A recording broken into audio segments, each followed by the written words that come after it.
നോമ്പ് തുറക്കുന്ന സമയത്ത് ഉണ്ടാക്കാൻ പറ്റിയ നല്ലൊരു പലഹാരമായ മുട്ട കബാബിൻ്റെ റെസിപ്പി ആയിട്ടാണ് ഇന്ന് മരിയൻസ് കിച്ചൻ വന്നിരിക്കുന്നത്. എല്ലാവർക്കും മരിയൻസ് കിച്ചണിലേക്ക് സ്വാഗതം.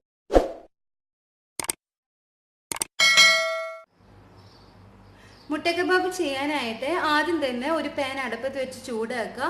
അതിനകത്തോട്ട് ആവശ്യത്തിന് ഓയിൽ ഒഴിച്ച് കൊടുക്കുക. ഞാനിവിടെ ഉപയോഗിക്കുന്നത് സൺഫ്ലവർ ആണ്. വെളിച്ചെണ്ണ ഉപയോഗിച്ചാലും കുഴപ്പമൊന്നുമില്ല കേട്ടോ. ഓയിൽ നന്നായി ചൂടായി വന്നു കഴിഞ്ഞാൽ അതിനകത്തോട്ട് നമുക്ക് 2 സവാള ചെറുതായിട്ട് അരിഞ്ഞതാണ് അത് ചേർത്ത് കൊടുക്കാം.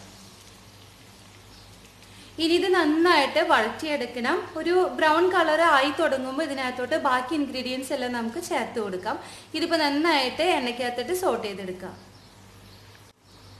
ഇതിനകത്തോട്ട് അല്പം ഉപ്പ് ചേർത്ത് കൊടുത്തു കഴിഞ്ഞാൽ നമുക്കിത് പെട്ടെന്ന് വഴണ്ടി കിട്ടും. ഇത് നന്നായിട്ട് മിക്സ് ചെയ്ത് വഴറ്റിയെടുക്കാം. ഇതിവിടെ ആവശ്യത്തിന് വഴണ്ടി വന്നിട്ടുണ്ട്. ഇതിനകത്തോട്ട് നമുക്ക് ഒരു വലിയ പീസ് ഇഞ്ചി, അതിനനുസരിച്ചിട്ടുള്ള വെളുത്തുള്ളി, അതേപോലെ തന്നെ ഒരു 3 പച്ചമുളക് എടുത്തിട്ടുണ്ട്. അതൊന്ന് ക്രഷ് ചെയ്തിട്ട് എടുത്തതാണ്. ഇതും കൂടി ഇതിനകത്തോട്ട് ചേർത്ത് കൊടുക്കാം. ഇതും ഇതേപോലെ തന്നെ നന്നായിട്ടൊന്ന് മിക്സ് ചെയ്തെടുക്കാം.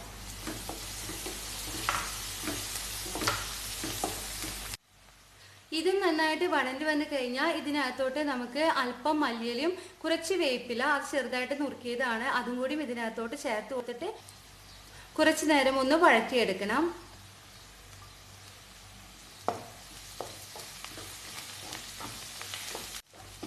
ഇതിവിടെ ആവശ്യത്തിന് വഴണ്ടി വന്നിട്ടുണ്ട്. ഇനി ഇതിനകത്തോട്ട് നമുക്ക് പൊടികൾ ഓരോന്നായിട്ട് ചേർത്ത് കൊടുക്കാം. ആദ്യം നമുക്ക് മഞ്ഞൾപ്പൊടി ചേർത്ത് കൊടുക്കാം. 1/2 ടീസ്പൂൺ മഞ്ഞൾപ്പൊടി ചേർത്ത് കൊടുക്കുക. 1 ടേബിൾ സ്പൂൺ മല്ലിപ്പൊടി ചേർത്ത് കൊടുക്കുക. 1 ടേബിൾ സ്പൂൺ തന്നെ ഗരം മസാല പൊടിച്ച് ചേർത്ത് കൊടുക്കാം. പിന്നെ ഇതിനകത്തോട്ട് എരിവിന് വേണ്ടിയിട്ട് ഞാനിവിടെ കുരുമുളക് പൊടിയാണ് യൂസ് ചെയ്യുന്നത്. അത് 1 ടേബിൾ സ്പൂൺ തന്നെയാണ് യൂസ് ചെയ്യുന്നത്. ഇതിന് പകരം നിങ്ങൾക്ക് മുളക് പൊടി യൂസ് ചെയ്യണമെന്നുണ്ടെങ്കിൽ ഒരു 1/4 ടീസ്പൂൺ കുരുമുളക് പൊടിയും ബാക്കി നിങ്ങൾക്ക് എരിവിനനുസരിച്ച് മുളക് പൊടി യൂസ് ചെയ്യാം. മുളക് പൊടിയാണ് യൂസ് ചെയ്യണമെന്നുണ്ടെങ്കിൽ നല്ലൊരു കളർ കിട്ടും. പ്രത്യേകിച്ച് കാശ്മീരി ചില്ലി പൗഡർ ആണെങ്കിൽ നല്ലൊരു കളർ കിട്ടും. ഞാനിവിടെ പെപ്പർ പൗഡറാണ് യൂസ് ചെയ്യുന്നത്. ഇനി ഇത് നന്നായിട്ടൊന്ന് മിക്സ് ചെയ്ത് പൊടികളെല്ലാം നന്നായിട്ട് വഴണ്ടി വരുന്നത് വരെ മിക്സ് ചെയ്തെടുക്കുക. അപ്പോൾ തീ ലോ ഫ്ലെയിമിൽ ഇട്ട് കൊടുത്താൽ മതി. ഇതിവിടെ നന്നായിട്ട് വഴണ്ടി വന്നിട്ടുണ്ട്. ആ പൊടികളെല്ലാം വാടിയ നല്ല സ്മെല്ല് വരുന്നുണ്ട്. ഇനി ഇതിനകത്തോട്ട് നമുക്ക് ഉരുളൻകിഴങ്ങ് പുഴുങ്ങി നന്നായിട്ട് ഉടച്ചതാണ് അത് ചേർത്ത് കൊടുക്കാം. ഞാനിവിടെ ഒരു 4 ഉരുളൻകിഴങ്ങാണ് എടുത്തിരിക്കുന്നത്. ഉരുളൻകിഴങ്ങ് എടുക്കുന്നത് നിങ്ങൾ എത്ര കബാബാണ് ഉണ്ടാക്കുന്നത് അതിൻ്റെ മസാലയ്ക്ക് അനുസരിച്ചിട്ടാണ് ഉരുളൻകിഴങ്ങ് എടുക്കേണ്ടത് കേട്ടോ. അപ്പോൾ ഞാനിവിടെ 4 ഉരുളൻകിഴങ്ങ് എടുത്തിട്ടുണ്ട്. നന്നായിട്ട് പുഴുങ്ങി കട്ടകളൊന്നും കൂടാതെ ഉടച്ചെടുത്തതാണ്. അപ്പോൾ അത് ഈ കൂട്ടിനകത്തോട്ട് നമുക്ക് ചേർത്ത് കൊടുക്കാം.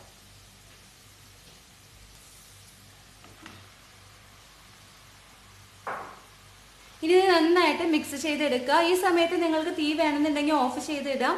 ഈ ഒരു മസാലക്കൂട്ടിന്റെ ചൂടിനകത്തിട്ട് ഉരുളൻകിഴങ്ങ് നന്നായിട്ട് വാട്ടിയെടുത്താൽ മതി.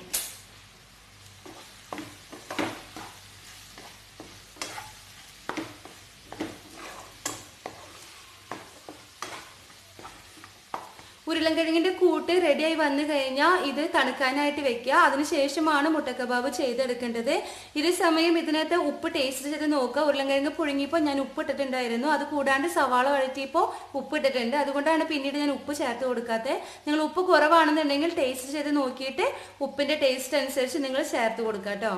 ഈ കൂട്ട് ഇവിടെ നന്നായിട്ട് തണുത്ത് വന്നിട്ടുണ്ട്. ഈ കൂട്ടിനകത്ത് വെക്കാനുള്ള മുട്ട പുഴുങ്ങിയിട്ട് ഇവിടെ 4 പീസാണ് ഒരു മുട്ടയാക്കിയിരിക്കുന്നത് കേട്ടോ. ഇതേപോലെ ഓരോ പീസാണ് ആക്കിയിരിക്കുന്നത്. പിന്നെ ബ്രെഡ് ക്രംസ് ഇവിടെ റെഡി ആയിട്ടുണ്ട്. അതേപോലെ തന്നെ ഒരു മുട്ട ഞാനിവിടെ പൊട്ടിച്ചൊഴിച്ച് നന്നായിട്ട് ബീറ്റ് ചെയ്ത് വെച്ചിട്ടുണ്ട്. നമ്മൾ സാധാരണ കട്ട്ലേറ്റ് ഉണ്ടാക്കുന്ന മാതിരി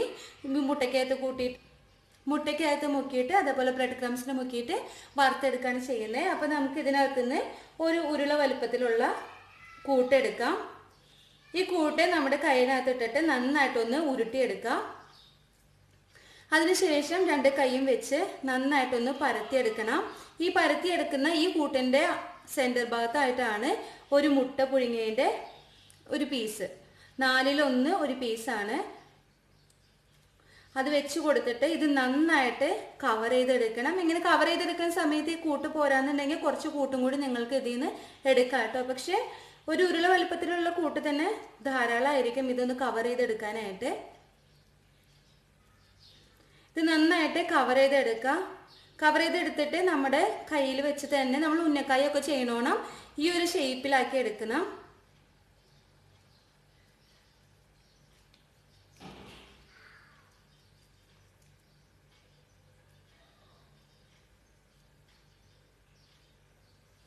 ഇതേപോലെയാണ് ഞാനിപ്പോൾ എടുത്തിരിക്കുന്നത്. നമ്മളെ കയ്യിൽ ഉരുള ഉണ്ടാക്കുന്ന ആ ഒരു വലുപ്പത്തിനനുസരിച്ചിട്ട് ഒരു കൂട്ടാക്കി എടുത്തിട്ടുണ്ട്. ഇത് ഇതേമാതിരി കാണിക്കുകയാണെങ്കിൽ നമ്മൾ ഉന്നക്കായ ചെയ്യുന്ന ആ ഒരു സെയിം ഷേപ്പിൽ വരും കേട്ടോ. ഇതേപോലെ വരും. ഇനി ഇതെന്നെ ചെയ്യുന്നുണ്ടെങ്കിൽ സാധാരണ നമ്മൾ കട്ട്ലേറ്റ് ഉണ്ടാക്കണോണം ഈ മുട്ടയുടെ ഈ കൂട്ടിനകത്തിട്ടിട്ട് കൂട്ടുക. അതിനുശേഷം ബ്രെഡ് ക്രംസിൽ മുക്കിയെടുക്കാം.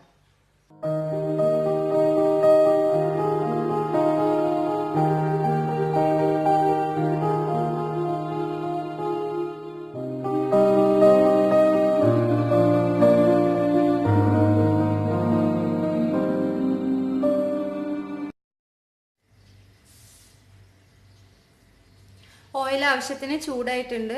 നമുക്ക് ഓരോന്ന് ചേർത്ത് കൊടുക്കാം. വേവിക്കുന്ന സമയത്ത് തീ ലോ ഫ്ലെയിമിൽ ഇട്ട് കൊടുത്താൽ മതി കേട്ടോ. ആവശ്യത്തിന് ഓയിൽ നന്നായിട്ട് ചൂടായിട്ടുണ്ട്. അപ്പോൾ ലോ ഫ്ലെയിമിൽ ഇട്ട് കൊടുത്ത് വേവിച്ചെടുക്കാം.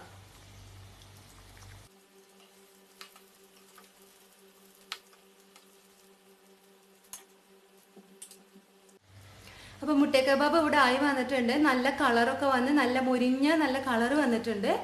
അപ്പോൾ നമുക്ക് ഇതങ്ങ് കോരിയെടുക്കാം. അപ്പോൾ വളരെ ഈസി ആയിട്ട് ചെയ്തെടുക്കാവുന്ന ഒരു റെസിപ്പിയാണ്. നല്ല ടേസ്റ്റിയാണ്. അപ്പോൾ നമുക്ക് ഇതങ്ങ് മാറ്റി വെക്കാം.